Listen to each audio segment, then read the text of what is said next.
Have you ever felt that eerie sensation, like something is watching you? Even when you're alone, something just beyond your awareness, lurking in the shadows. Tonight, we step into that uncertainty, where reality begins to blur with something far darker. These are not just stories.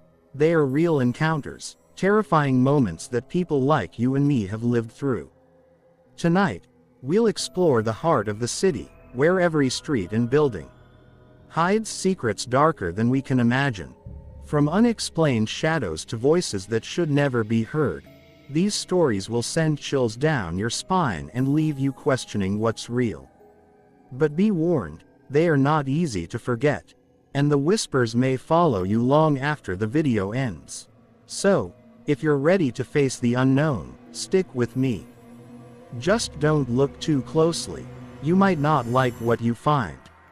Story 1. The Night Janitor Who Never Left. I work as a night janitor in a quiet office building in the middle of the city. Most people hate night shifts, but I like them. The building is silent. No noise, no people. Just me, my mop, and the sound of my own footsteps. It gives me peace. The office building is a little old.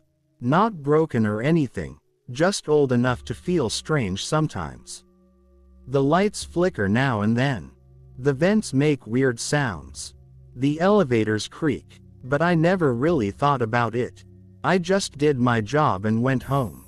Most nights are the same. I come in at 10 p.m., say hi to the security guard, then clean each floor one by one. The security guard is an old man named John. He was a police officer a long time ago. He's quiet and calm. Sometimes we talk for a few minutes, then we go do our jobs. That night started like any other. I signed in and started cleaning the 5th floor around 11 p.m. I had my headphones in, listening to music while I mopped the hallway. Everything felt normal at first. But then I heard something. It was a soft noise, like someone moving behind me. I took out my headphones and turned around. The hallway was empty. I stood still and listened. Nothing. Maybe it was just the building making sounds again. I shrugged and went back to work. About an hour later, I came down to the 1st floor to take a short break. The break room is next to the security desk. John wasn't there. Maybe he was walking around, checking doors. I poured myself some old coffee and sat down. There's a small TV in the break room that shows the security cameras.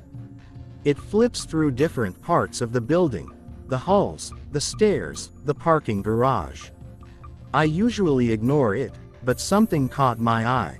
On the 3rd floor hallway camera, I saw someone standing at the end of the hall. It was blurry. The camera is black and white and kind of grainy, but I could see a person. They weren't walking, just standing still, not facing the door, not moving. Just standing and staring at the camera. I stood up and stared at the screen. A few seconds later, the camera switched to another hallway. When it came back to the 3rd floor, the person was gone. My heart was beating fast. I don't scare easily, but something about this felt wrong. I walked over to the main security screen and rewound the camera footage. At exactly 12:17 a.m., a man appeared on the screen. I didn't see him walk in. 1 second the hallway was empty. The next second, he was there, like he just popped into the hallway. He looked tall and thin, wearing dark clothes. His face was hard to see. He didn't move. He just stood there for about 30 seconds. Then the video glitched for a second, and he was gone. I picked up the walkie-talkie and called John. "Hey, are you on the 3rd floor?" There was a short pause. Then John said, "No, I'm in the stairwell." "Why?" "I just saw someone on the 3rd floor." "Camera," I said. "It didn't look right. Could be a break-in." He sighed. "All right, I'll meet you there." I grabbed my flashlight and walked toward the stairs. The hallway felt colder than usual. Maybe it was just my nerves. I waited by the elevators on the 3rd floor for John. A minute passed. Then 2. I called him again, but he didn't answer. I slowly started walking down the hallway, shining my flashlight around. All the office doors were closed and locked. Nothing looked strange. Then, near the end of the hallway by the old storage room, I saw something on the floor. I bent down and picked it up. It was an ID card. The plastic was cracked and yellowed. Old. The name said Diego Morales, maintenance staff. The photo showed a man in his 30s with dark hair and serious eyes. The ID was dated 1995. I stood there holding it, confused. I had never seen anyone named Morales in the building, and this ID looked like it had been lost for years. I slipped it into my pocket. Later, when John came back to his desk, I asked him, "Hey, do you know someone named Diego Morales? Used to work here." He paused for a moment, then said quietly, "Yeah. Diego was a janitor. Long time ago. He disappeared." "Disappeared?" I asked. "Yeah," John said. "One night, he just never went home. His stuff was still in his locker. Wallet, keys. Police looked for him, but nothing ever turned up." I stared at him. "No one knows what happened." John shook his head. "Some people say he had an accident and died in the building. Others say something worse. After he vanished, people started hearing strange things. Lights turning on and off. Doors opening by themselves. Weird stuff. A few people said they saw someone walking the halls at night. But nothing ever came of it." I didn't tell John about the ID card. I didn't want to sound crazy. That night, just before I left at 4 a.m., I went back to the 3rd floor one more time. It was dead silent. I stood outside the storage room. The hallway lights flickered slightly. Then I heard something. Footsteps. But not from behind me, from behind the wall. Like someone was walking inside the wall. Then I heard a faint humming sound. Like a person singing to themselves very quietly. My skin went cold. I said softly, "Diego." Silence. Then, at the end of the hallway near the fire exit, I saw something move. A tall figure stepped into view. Slowly, calmly. He was looking straight at me. I froze. I wanted to move, but my legs wouldn't listen. The figure didn't come closer. He stood still for a moment, then turned, and walked into the wall. Not around the corner, into the wall. He just faded into it, like he was never really there. I slowly backed away. My hands were shaking. I went down the stairs without looking back. I still work in the same building. Every night, I clean those same floors. And almost every night, at 12:17 a.m., I look at the 3rd floor hallway camera. Sometimes, I still see him. Standing there, watching, not moving. It's been years since Diego Morales disappeared. But something tells me, he never left. Story 2. Something walked behind me. I live in a busy city. The kind that never sleeps. Cars keep moving. Lights never turn off, and the noise doesn't stop, even after midnight. I work in a 24-hour diner near downtown. I usually finish my shift around 2 a.m. It's a tiring job, but I like the quiet walks back home. There's a longer way home, which goes through the main road, with streetlights and a few late-night shops. But there's also a shortcut, a narrow alley that cuts behind the buildings. I've taken that shortcut for years. It saves me 10 minutes, and at night, when I'm exhausted, those 10 minutes feel important. The alley is tight and lined with brick walls. There are a couple of flickering lights on the way, but most of it is dark. Sometimes it smells like trash. Sometimes there are stray cats digging through bins. But I never felt scared.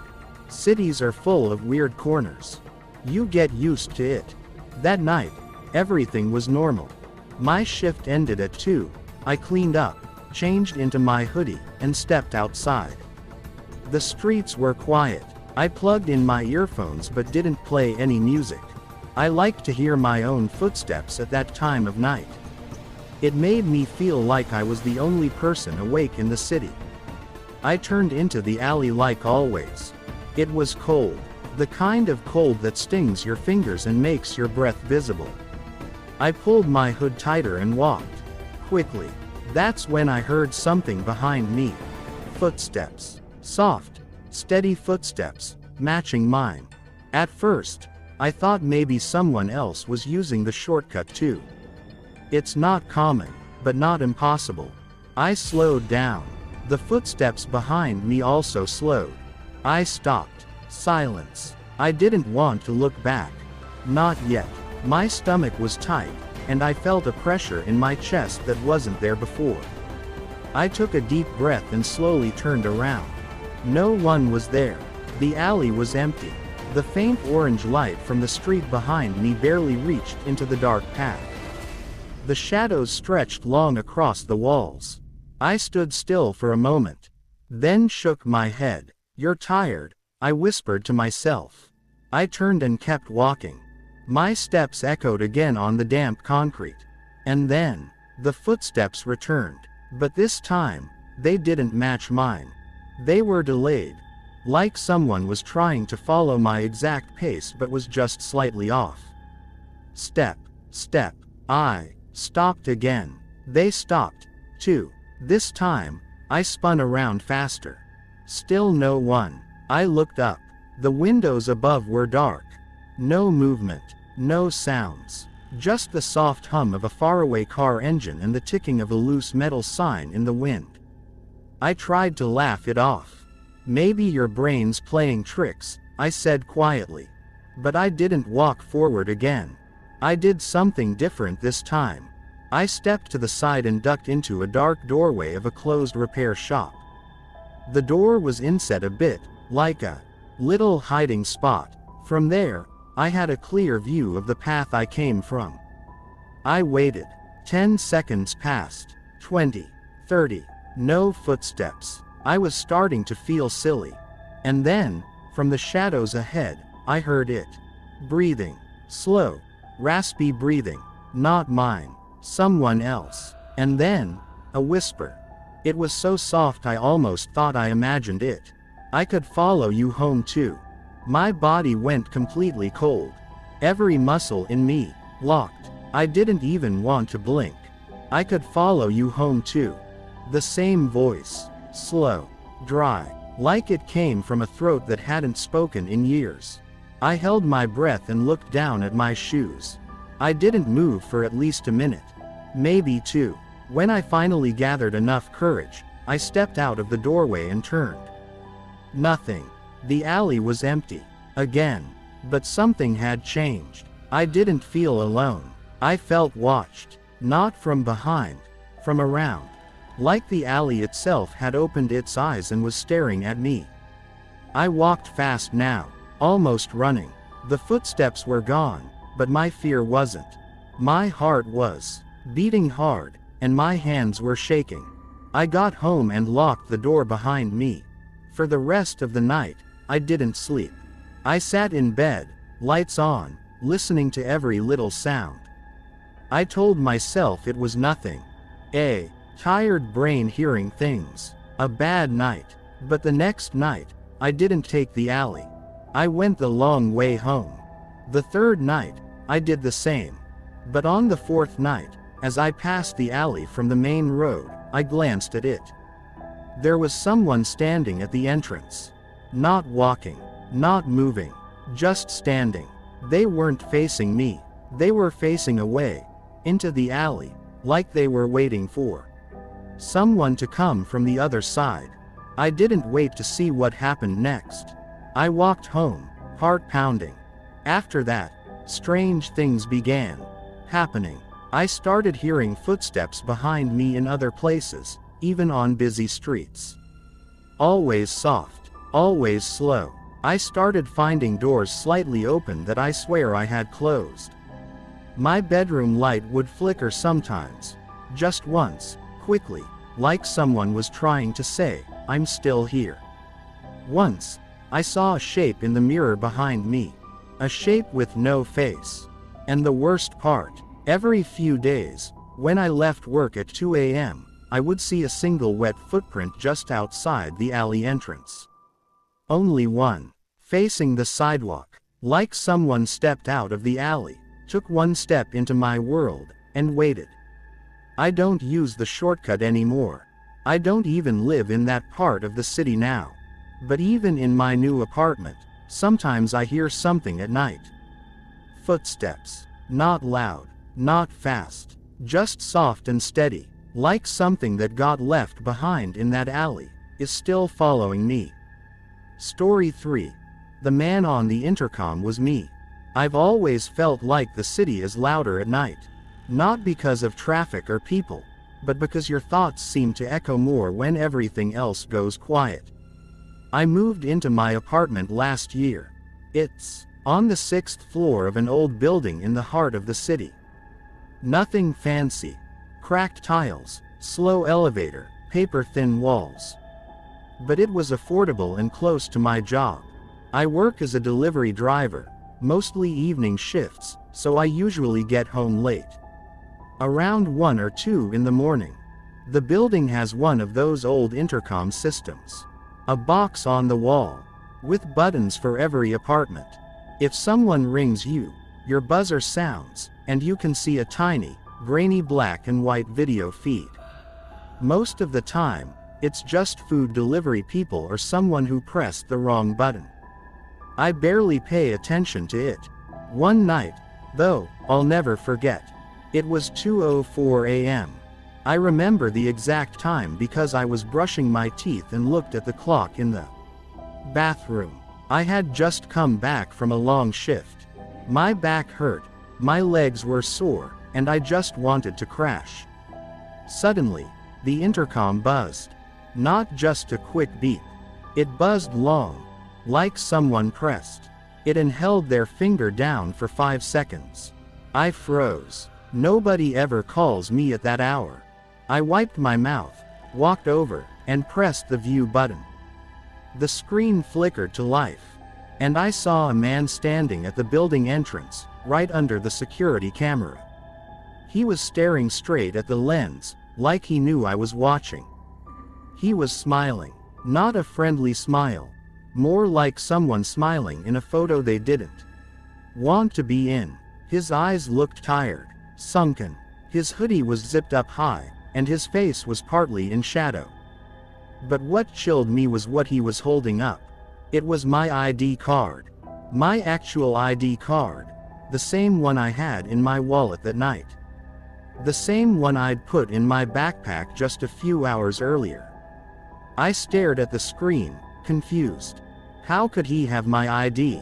My first thought was, did I drop it somewhere? Did someone find it? But I had zipped everything. I had even double-checked my bag before leaving work. I knew I had it. I didn't press the door unlock button. I just stood there watching him. And then he said something. The intercom didn't carry sound. It never worked. But his lips moved. 4 words. You dropped this, friend. Then he lowered the card, looked up at the camera one last time and walked away into the darkness. I didn't move for a full minute. Then I slowly reached for my backpack, opened the main zip, and checked the small inside pocket. My ID was gone. Gone. It had been there. I had seen it. I felt it when I zipped it earlier. But now it was gone. I didn't sleep that night. I just sat there, holding my backpack, staring at the intercom screen that had gone black again. The next morning, I went downstairs to talk to the building manager. Asked if he could check the security footage. He said the system hadn't worked in months. He said, that screen in your apartment, it's just wired to show a static feed. The camera outside, disconnected. I didn't believe him, so I asked to see the box myself. He opened the cabinet and showed me. No cables, no power to the camera. Nothing. He said, Most of these old buildings just keep stuff like that around for show. Tenants feel safer. I went back upstairs, feeling sick. If the camera wasn't working, then what did I see on the screen? Who was that man? And how did he have my ID? I tried to let it go. Told myself it was a weird coincidence. Maybe I dropped my ID earlier, and someone found it and just rang my bell at random. But it didn't explain the camera, or how he vanished so fast, or how he knew which apartment to buzz. Over the next few days, I kept checking my mailbox. I thought maybe someone returned the ID. Nothing. Then, a week later, I found it. Not in the mail, not outside, but inside my jacket pocket. The same jacket I had worn that night. And I swear to you, I had searched that pocket a dozen times. It was the first place I had checked when I got home. But now it was back. Same ID, same card, no dirt, no damage. Just sitting there, like it had never left. That's when the dreams started. In the first one, I was standing at the entrance to my building, looking up at my window. A man in a hoodie was staring back down at me. The next night, I was in my apartment, looking into a mirror, but my reflection wasn't mine. It was the man from the intercom, smiling. After that, the dreams got more detailed. I was chasing someone through my building, always just a few steps behind. He would duck into stairwells, disappear into rooms that didn't exist. And every time I got closer, I realized he was me. Older, tired, worried, scared. Then one night, I saw something in my dream that changed everything. I saw myself, future me, sitting at a desk. Same hoodie, same room. I was watching the intercom feed. And on the screen, was me. Younger me, holding the ID, saying, "You dropped this, friend." I woke up shaking. Not from fear, but from understanding. That night at the intercom, that man wasn't just a stranger. That was me. Me from the future. Trying to warn myself. Trying to stop something. But what? Why? Since that night, I've felt different. Sometimes I catch glimpses of things I don't remember doing. Sometimes I look at the mirror and feel like it's about to move even when I don't. And the worst part, I found something new in my jacket last week. A folded note. No handwriting. Just typed words on plain paper. It said, "Don't go outside on May 19th at 2:04 a.m. No name. No explanation. But I know the date's coming. And I don't know what's going to happen when the time comes. But if I end up on someone's screen again, holding something they lost, maybe they'll finally understand what I didn't, until it was too late." Story 4. The crying child in the parking garage. I'll never forget the night I heard the crying child in the parking garage. I worked as a night shift security guard at a small office complex. It wasn't glamorous work, but it paid the bills. I spent most of my nights alone in a tiny security booth, watching the monitors, making sure everything stayed quiet. The building was old, and not many people worked late. Just a few cleaning staff and the occasional late-night worker. The garage below the building had always given me a weird feeling. It wasn't just the isolation, or the shadows that seemed to hang heavier down there. It was the quiet. The kind of quiet that feels wrong. The kind of quiet that makes you wonder if something's watching you. One particular night, though, that quiet was shattered. It was around 3 a.m. I had just finished my usual rounds, checking the stairwells, the elevators, the floors. The building was still empty, and the sound of my boots echoed on the cold concrete floors. I was heading back to the security booth when I heard it, faint at first, like a distant sound drifting in from somewhere. Crying. It was soft at first, almost like a whisper, but then it grew louder.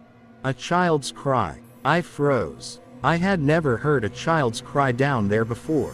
It was the middle of the night, and there weren't any kids around the office complex. The only people who were supposed to be there were me, the cleaning crew, and the night staff. I tried to shake it off. Maybe it was coming from outside, from the street or nearby. But as I listened harder, it was clear. The sound was coming from the garage. I picked up the flashlight from the booth, the beam of light cutting through the darkness as I made my way down to the garage. My footsteps echoed louder now. But the crying was the only sound that mattered. As I reached the bottom of the stairs, I shone the flashlight around the garage.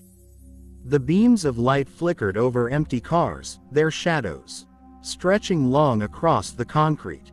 I turned the corner toward the back section of the garage, where the storage lockers were. That's when I heard it more clearly. The crying. A soft, desperate sobbing. It wasn't coming from outside the cars. It was coming from inside one of them. I approached carefully, my heart starting to race. The crying grew louder, more frantic. It sounded like a child, no older than 5 or 6. But there was something off about it. The pitch, the way it echoed in the garage, bouncing off the walls, made it feel unnatural. As if it wasn't really coming from a person at all. I reached a car that had its engine still running, the radio faintly playing static. The door was slightly ajar. I bent down and peered through the window, and that's when I saw it. The backseat was empty. There was no child. But the radio, it was playing a lullaby. A soft, soothing lullaby. The kind of song that parents sing to their children when they want them to fall asleep. But this was different. It wasn't some modern lullaby. It sounded like it was from another time. An old recording, crackling with age. The sound was faint, distant, as if it had been playing on repeat for years. I felt my breath catch in my throat. I reached for the door, my hands trembling, but before I could open it all the way, I froze. I heard it again. The cry. This time, it was louder. And the sound didn't come from the backseat of the car. It came from inside the car's trunk. I backed away, slowly, a cold chill running down my spine. My flashlight trembled in my hand as I shone the beam on the trunk of the car. I don't know why, but I felt compelled to open it. I had to know. I had to see what was in there. I approached the trunk carefully, my hands shaking as I tried to pry it open. The latch clicked, and as the trunk door slowly creaked open, I held my breath. Inside was nothing. Nothing but dust and a few empty cardboard boxes. But the radio, it kept playing. That lullaby, softly, endlessly, filling the garage with an eerie melody. And then, in the faint light of the flashlight, I saw something I couldn't explain. A small, crumpled piece of paper, wedged between the seats. I picked it up, my fingers trembling as I unfolded it. It was a note. The writing was faded, the ink smudged with time, but I could still read it. A child died here, a long time ago. She's still waiting for her parent to come. She'll never leave. I stared at the note for what felt like an eternity, my heart pounding. The sound of the lullaby seemed louder now, almost deafening in the silence. And then I heard it again. The cry, only this time, it didn't sound like a child at all. It sounded like a voice. A woman's voice. I'm waiting. I turned and ran back to the booth, not caring about anything anymore. I didn't care about the cars or the note or the lullaby. All I wanted was to get back to the safety of the booth. The cry faded behind me, but the words stayed. I'm waiting. For weeks after that night, I couldn't stop thinking about what I'd heard in that garage. It haunted me. I found myself constantly looking over my shoulder, expecting to see something in the rearview mirror, in the shadows. And sometimes, late at night, I still hear that lullaby. It's faint, but it's there. I've never told anyone what happened. It sounds insane, doesn't it? The story of a crying child in an empty parking garage.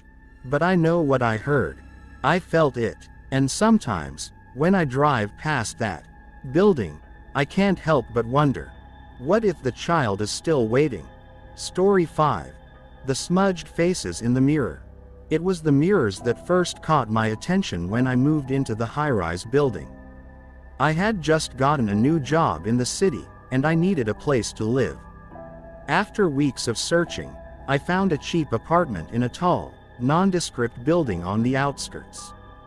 The rent was affordable, and the location was close enough to work.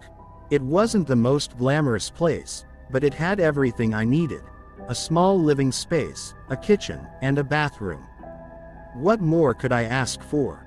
But something about the building felt strange, even from the first day I stepped inside.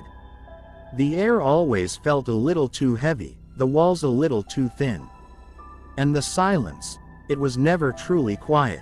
I couldn't quite put my finger on it, but there was always an underlying hum, like the building was alive in some strange, unexplainable way. The mirrors, though, they were the worst part. There were mirrors in almost every room. In the hallway, in the living room, in the bathroom. In fact, almost every apartment in the building had mirrors.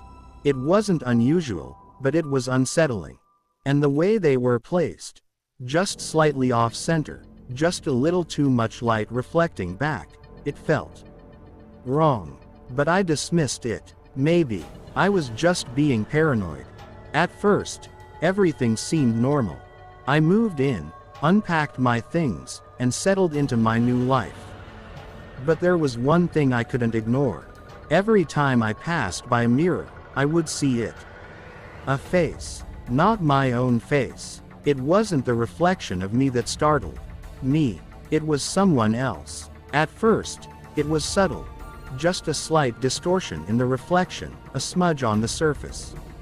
I would glance at the mirror, and for a split second, I could have sworn there was someone standing behind me. Someone I didn't recognize. The first time it happened, I thought it was just my imagination. I brushed it off. But it happened again, and again. It was always the same. A face. Always behind me. Always out of place. The first few times, I thought it was just a trick of the light. Maybe the angle I was standing at made the reflection look strange. But the more it happened, the harder it was to ignore. One night, I was standing in front of the bathroom mirror, brushing my teeth. I was half distracted, focused on the reflection of myself, when I caught it. The smudge. I blinked, wiped the mirror with my sleeve, and stared harder. There was a face there. A smudged, blurry face, almost like a ghost. It was distorted, like it wasn't fully in the reflection. It wasn't clear enough to make out details, but I could see it. The eyes, the mouth, the vague outline of a person. Standing just behind me, my heart skipped a beat. I spun around, but there was nothing there. The bathroom was empty. I turned back to the mirror, but the face was gone, replaced by my own reflection. But I knew what I saw. I wasn't imagining it. I tried to tell myself I was tired, that maybe the reflection had just been distorted by steam from the shower. But deep down, I knew something was wrong. It wasn't just the mirrors. It was the feeling I had when I was alone in the apartment, when the lights were off and the air was still.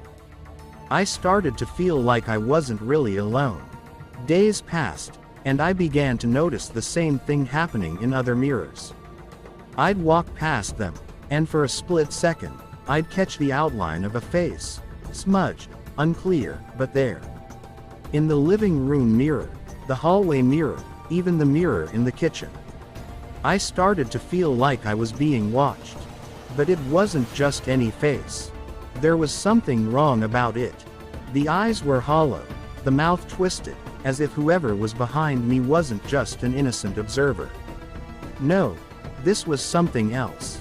Something malicious. I couldn't shake the feeling. I felt like I was being haunted. But I didn't want to believe it. I didn't want to believe that I was living in a place with ghosts, with something lurking in the reflection, watching me. It all came to a head one night. It was around midnight, and I had just gotten back from work. I was exhausted, but I couldn't shake the eerie feeling that had settled over me. I walked into the apartment and immediately felt it. The air felt heavier, thicker than usual, like the walls were closing in on me. The lights flickered, and the hum I had become used to suddenly seemed louder, almost deafening.